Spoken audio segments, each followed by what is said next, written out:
So to prepare the soil, I had to get my hands a little dirty. Right? This is a story of me getting my hands kind of dirty. I met this guy named Joseph, and he, the first time I met him, he was wearing his usual costume, which is a white V-neck t-shirt and cut-off jean shorts. And he was just a riot, the most interesting guy. And I met him on the coast of the Mediterranean, down in Spain, when I was doing missions work, and he just kind of stumbled into our art gallery. And he was just super fascinating and so interested in American culture. He was in agriculture, but his real passion, it seemed, was American culture. He loved especially the show Pimp My Ride. And he did this, the first night I met him, he like pantomimed that television show. And he's just all about it, and it's great because I kind of love that show too. But Joseph was super into it, and he's a middle-aged man, so that's kind of weird, but in Spain. But another thing happened that first night that I met him.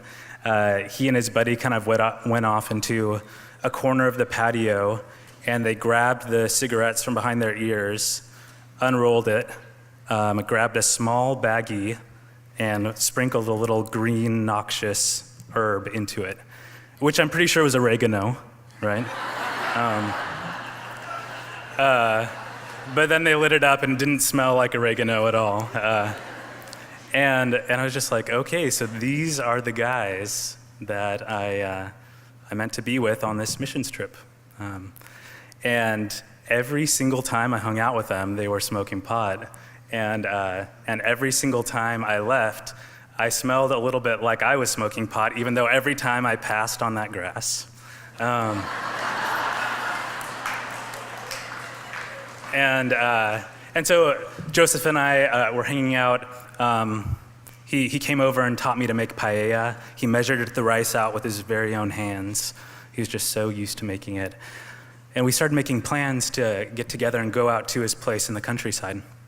And a few of us went into this tiny little car, 4 people and a dog, a white lab, constantly shedding. And we went out to this spring that was kind of a stop on the way out there. And we had to fill up some jugs with water to water the plants. And so I hopped out, and I was just like, oh great, we're gonna water the plants. Kind of waited in the spring, started filling the jugs, and then something kind of hit me. And it was super surprising, and I was just like, I wonder what kind of plants Joseph farms. And then I remembered that first night that I watched his little ritual of unrolling his cigarette and adding a little extra. He got a little seed out, and he was just so excited to show it to me, and he said, it's a baby. And I was just like, that's probably a language barrier thing, like maybe he doesn't know the word seed in English.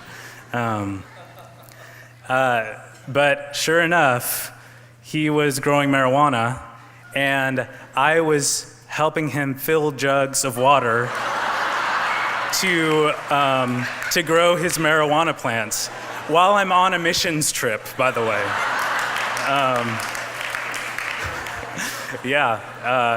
And yet I knew that these were the guys that I was supposed to spend my time with.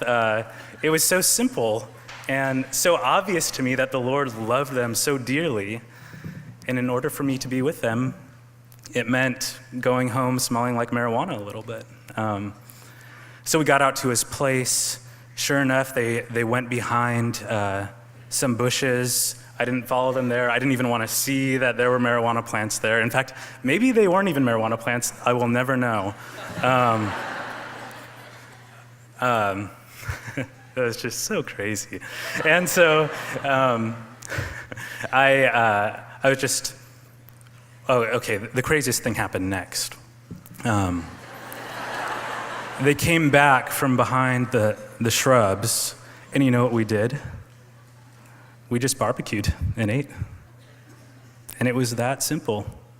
That was daily life.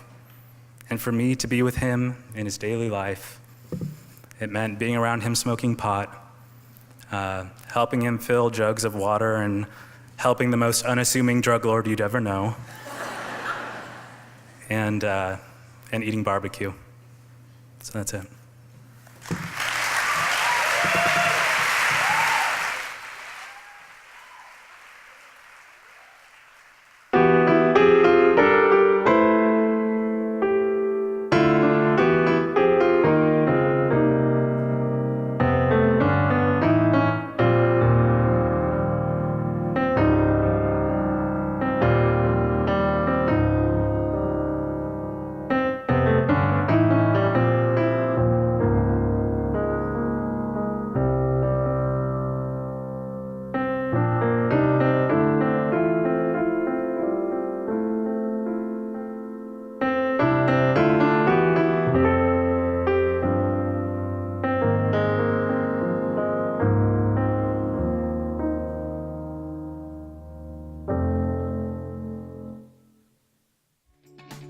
Biola University offers a variety of biblically centered degree programs, ranging from business to ministry to the arts and sciences.